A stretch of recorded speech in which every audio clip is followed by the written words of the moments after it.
Hey, welcome to the Summit Host Hangout podcast, where you'll learn how to plan, strategize, and launch your profitable online summit. No influencer status necessary. I'm your host, Krista from Summit in a Box, and we're currently in a series about your summit speakers. Today, in episode 20, we're breaking that down to chat about pitching your speakers in a way that will allow you to get yes as an answer more often than no.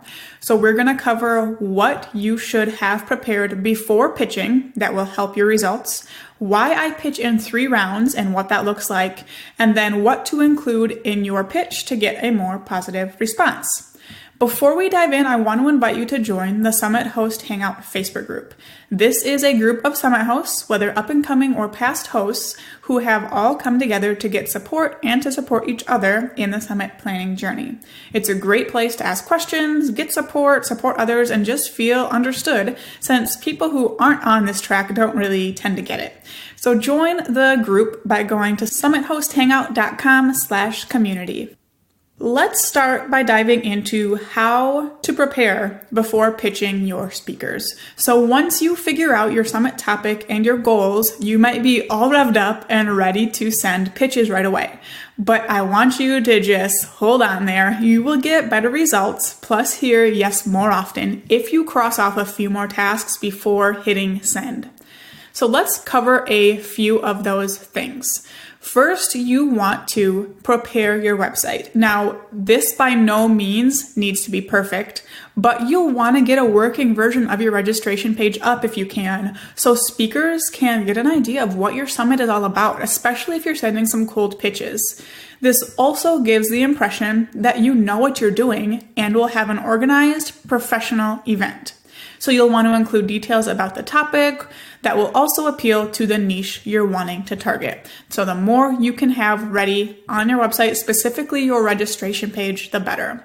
Now, I have been pitched for summits where the person did not have the registration page done or any part of the website done, and that's okay. They've actually, in the best case where that happened, they sent a pretty detailed PDF about the summit's target audience, how the summit was going to work and everything like that. So you can do it that way as well. But if you're creating your website anyways, I'm guessing you would much rather put that effort into creating something you would already need versus a PDF that would be something extra to add to your plate. So in addition to your website, you want to outline your expectations for your speakers. So take the time before you pitch to think about what you'll need from them during the planning process. When are their materials going to be due? Are they required to promote the summit? Are there any rules for their presentation? Make sure you cover all of this and include it in your pitch. And with that, you'll be able to provide your potential speakers a realistic picture of what all is involved, which will help them make a better decision of whether or not it's a great fit for them. The next thing you want to do is prepare so you can share your speaker benefits. So what are your speakers going to get out of participating in your summit? Let them know how they'll benefit from being a part of it and what they can expect from you, so they're not sitting there wondering why they should participate. And then the last thing I really highly recommend doing is gather all of these details and put them on a speaker information page on your website. So this will be a central location where your speakers can go to schedule their presentation and get all of this important information that we just covered, as well as anything else you can provide. I also like to use this page as kind of a hub where they can go to get all the resources they'll need to promote and create their presentation really easily. But having all of these things ready before you pitch your speakers will give them such a great first impression, help them realize how they're going to benefit from your summit and why they should be a part of it.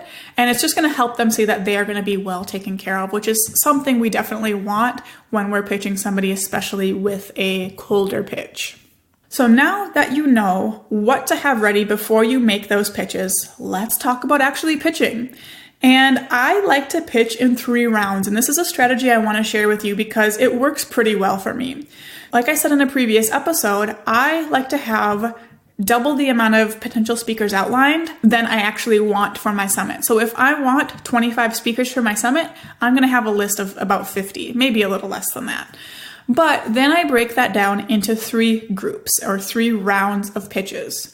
So round 1 of my pitches includes the people I really want to include in my lineup that I am very confident will say yes. So this is a great confidence boost for you when it comes to getting responses back. But then the reason you pitch these people first is because you can use their names as social proof in the rest of your pitches. So you can send your pitch and include, by the way, this person, and this person are speaking in the event, which helps with bigger names or people you don't know as well. And then during round 2, I'm going to reach out to the rest of the people that I really want to participate in the summit. And here you don't want to be afraid to drop names of the speakers who said yes. That's the whole goal, because it's going to help encourage these people to commit. So these are the rest of the people who you really want to have as a part of your summit before you fill up all the spots. And then last, round 3 is there to fill basically any spots that you might have left. So this might not even be necessary for your workflow, depending on how many people pass and accept in the previous 2 rounds. But then in that 3rd round, again, you have even more social proof, more names you can drop in your pitches, which is really helpful.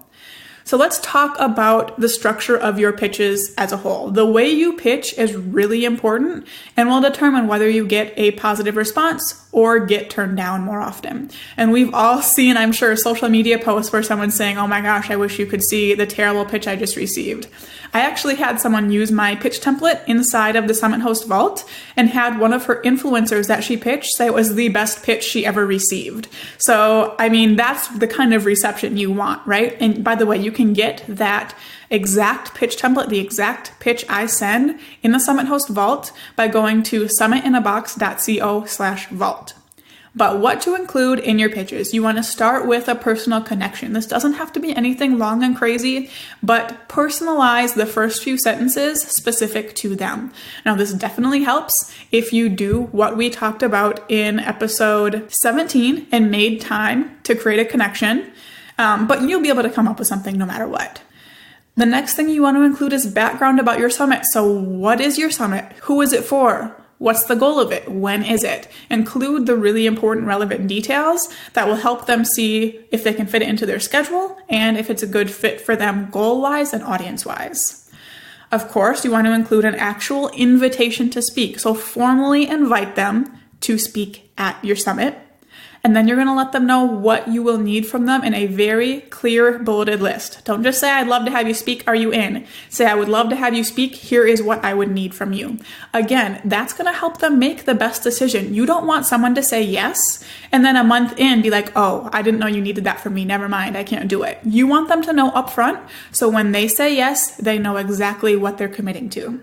The next thing you want to include is how they will benefit from your summit. And this is great to include right after you say what you'll need. So you're saying, I need you to do all this work. By the way, here's how you'll benefit. So it's a nice little change of pace there.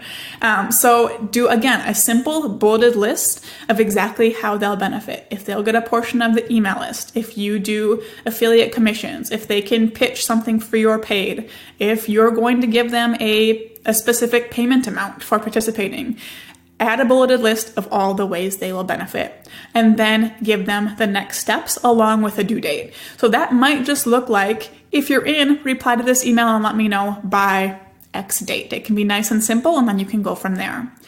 But you want to include enough information in this to look organized and on top of it, but not so much that it's really overwhelming. So I like to link to that speaker information page that we mentioned before to help explain and outline it all.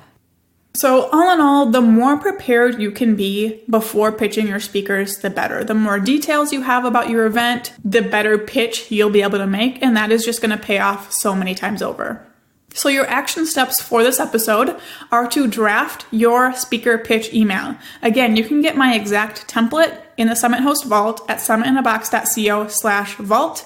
If you're already in the vault, you have my pitch template. It's right in the speakers section, one of the first things in there. So go grab that and use it. Thank you so much for tuning in to this episode. For show notes and resources mentioned, head to summithosthangout.com/020.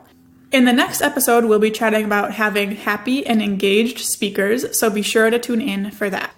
Like with anything, planning and hosting an online summit is a whole lot more fun when you're surrounded by other people who really get it. So for a community of other summit hosts who can be alongside you to celebrate wins, share advice, and offer support, join us inside the free Summit Host Hangout Facebook group, and you can head over to summithosthangout.com/community. Now go out and take action to plan, strategize, and launch your profitable online